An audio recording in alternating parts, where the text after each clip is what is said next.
Hey, this is Ron with Originative Holistic Learning and Regenerative Practices. I wanted to bring you a quick video today on one of my favorite power pollinators, the common sunflower.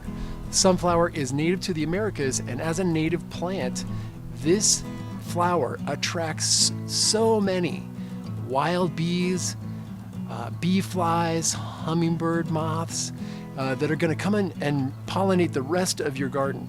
So a lot of people look at my garden and they say, hey, are you cultivating sunflowers? It's like, no, I want those here because the pollination of all of my other vegetables and flowers and crops just skyrockets. So check this out. This August, I did a quick inventory of my garden and a couple other regenerative gardens that we have in the area. So these are all pollinators that you're going to find in the height of summer.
Now, not all of the insects that you're going to find that are attracted to your sunflowers are necessarily pollinators. You're going to find a lot of paper wasps, perhaps some yellow jackets, bald-faced wasps, black and white wasps, or hornets.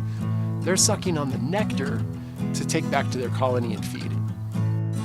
Thanks for watching, and check back for more regenerative practice ideas in the future.